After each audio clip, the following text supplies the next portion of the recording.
विभागीय अध्यक्ष छत्रपती संभाजीनगर।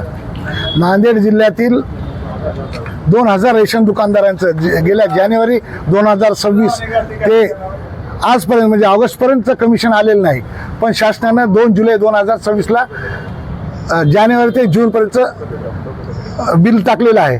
पण नांदेड जिल्ह्यातल्या DSO साहेबांना या बाबतीमध्ये कुठलंच कार्यक्रम केलं नसल्यामुळे आम्ही सगळे रेशन दुकानदार जिल्हा कार्यकारिणीने सगळ्याचा विचार करून 22/7/2026ला मान्य कलेक्टर साहेबांना निवेदन दिलं। 28/7/2026ला मान्य उपायुक्त पुरवठा छत्रपती संभाजीनगरला 5/3/5/8/2026ला मान्य उपसचिव तथा वित्तीय सल्लागार मुंबई यांना प्रधान सचिव अन्न नागरी पुरवठा ग्राहक संरक्षण मंत्रालय आणि सर्व तहसील आमचे सर्व तालुकाध्यक्ष 16 तालुक्यातले 16 तालुकाध्यक्षांना त्या तहसीलदारला निवेदन येत्या 15 ऑगस्टला स्वातंत्र्यदिनी आमच्यावर अन्याय होत आहे।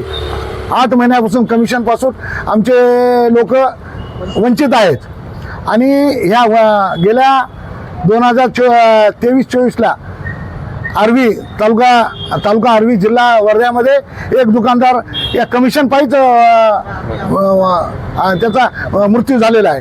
शासन या बाबतीची दखलसुद्धा घेत नाही। त्यामुळे आमचा शासनाचा हे म्हणणं आहे की बा जसं तुम्हाला प्रत्येक महिन्याला पगार पाहिजे तसं रेशन दुकानदार केंद्र सरकारची माननीय मोदी साहेबाची अन्नधान्य योजना पंतप्रधान गरीब कल्याण योजना राज्यातले 55,000 रेशन दुकानदार आपलं पूर्ण हे काम यशस्वीपणे राबवतात आणि आणि शासनाची योजना तळागाळापर्यंत लोकांना पोहोचवतात।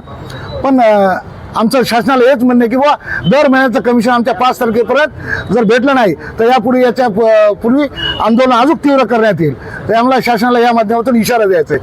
यासाठी सर्व रेशन दुकानदार, प्रधान सचिव, वित्तीय सल्लागार, DSO, कलेक्टर साहेब आणि उपायुक्त आणि सर्व तहसीलदार, जिल्हा तालुका निरीक्षण अधिकारी आणि सर्व रेशन दुकानदार नांदेड जिल्ह्यातले 2000 रेशन दुकानदारचे जिल्हा अध्यक्ष म्हणून मी सर्वांचा आभार व्यक्त करतो। त्यांनी जो संघर्ष केला त्यामुळे हे संघटनेला यश आलेलं आहे आणि आज आपला विजय झालेला आहे। ओके।